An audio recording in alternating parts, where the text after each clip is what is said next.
Are you excited? We're on chapter 4 now. Chapter 4, chugging along. No train analogy this time. Chapter 4.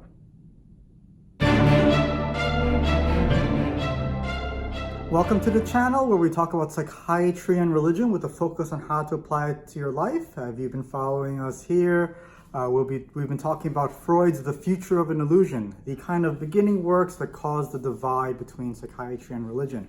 I've been going through one chapter at a time with about 10-minute videos here and there, and going through it methodically and slowly to hopefully educate everybody on what's been going on. And my personal goal to, heal the divide between psychiatry and religion, because there is one, don't deny it.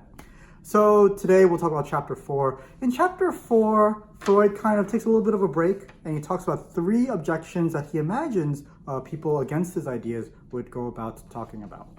And then he kind of says, this is the objection, but then he counters that objection. So let's get into it. Oh, yeah, before we do that, chapter 3, let me summarize chapter 3 for you a little bit. Chapter 3, he was talking about religious ideas. And religious ideas as sort of a thing that culture creates that's really, really valuable. And in contrast to ideals and art, which are also things that culture creates, but not as valuable as religious ideas. And what are religious ideas? Well, he talks about the anxiety that we face on a daily basis is best, the way we handled it was by creating a God. Initially, it was to humanize nature, and in humanizing nature, we were able to interact with nature in a particular way that decreased our anxiety than just a random natural event that could potentially kill us, right? And then as we understood more about nature, it kind of evolved into a God that's more moralistic in nature, which is a different type of God, but still had the same function of satisfying our, sort of appeasing our anxieties or handling our anxieties. And then finally, he also makes the point that the relationship we have with God is very similar to our relationship with our parents, and that it's really the relationship with our parents that we're kind of imprinting onto this divine being that can protect us and save us from problems and suffering and things like that. Okay, so that's kind of wrap up of chapter 3. I hope I did it justice. I think I did it justice. That's fine. So chapter 4 talks about people who would, oppose what he would say and some objections that they would have. And the very first objection he identifies is they say, "Hey, Freud, this doesn't make any sense. How can a culture create religion? Isn't religion come first? Doesn't religion the thing that creates the culture? It's really like capitalism isn't created by culture. Capitalism causes culture to happen. So we live in a capitalistic society. How can culture be created by religion? It's kind of like saying that culture creates capitalism. It doesn't make any sense, right?" And in here, he kind of just goes back to what he said before. He just reiterates that. Let me see. He says that these ideas are meant to deal with anxiety, and that people enter into a culture, they enter into a heritage. They don't think about what they want to believe in and then they believe on it based on the evidence. We're born into a culture, we're born into a system already. So it's not just a pure sort of a scenario where we get to choose.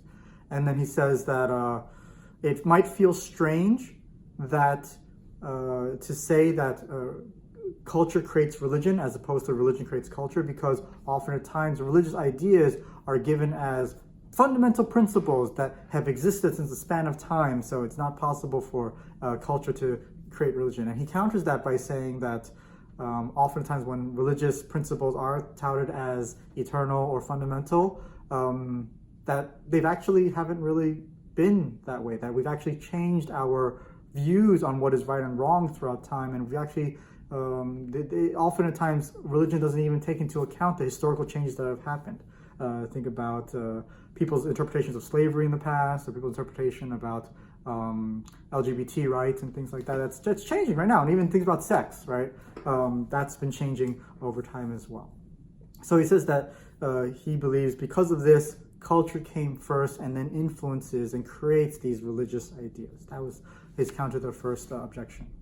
The second objection he had was that, yo, Freud, hey, what's up with this? Why do we need to say that people humanized nature? Why can't we just say that they weren't very bright, they were very primitive in their thinking, and they just had to understand nature that way because they literally didn't understand anything else at the time? To counter this, Freud says that's fine, but even when they're personifying nature, even when they're making nature into a human being of some sorts, they're still drawing from their parental relationships with in the past, right? So they have a parental relationship in the past. They recognize that as in a way to assuage their anxiety, because the way your mother or your father said it's okay, it's just thunderstorming, don't be afraid. Then they take that and they put it into a godlike character in their mind to explain all these very anxiety-provoking things. So he says it could still be very primitive, but at the end of the day, he's still right about the fact that it's drawing from old familial relationships. Finally, the third objection, it's not really an objection. When I read it, I thought he was like trying to plug himself or trying to boost up his own ego in some respects. He talked about, what's it called? Totem and Taboo.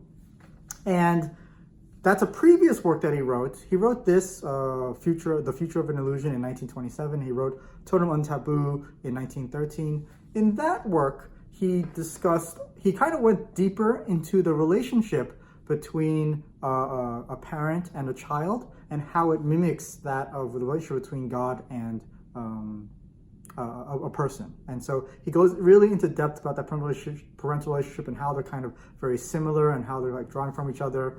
And then he elaborated on that because he wanted to. I guess he wanted to plug his previous book.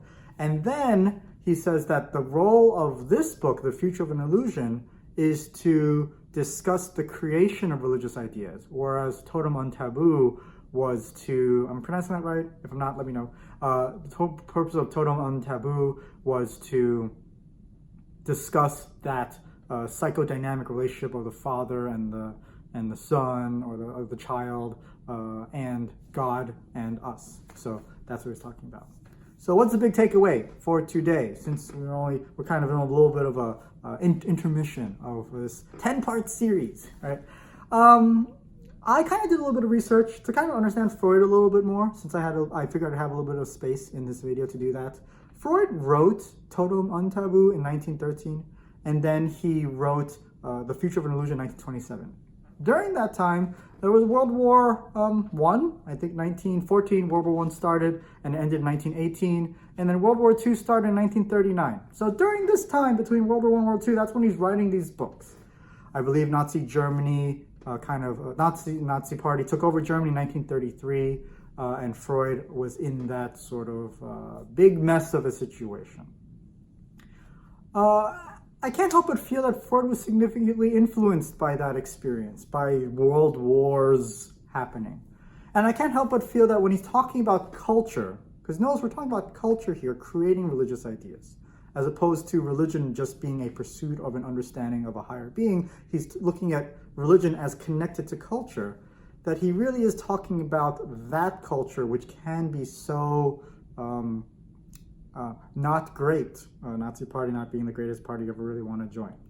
So, in that sense, to what extent did I influence him, and to what extent should we recognize his own personal biases when writing all of this stuff? Because we have to recognize our own biases. I talked about that in the last video. This video, how can we recognize the bias of those writing stuff to us?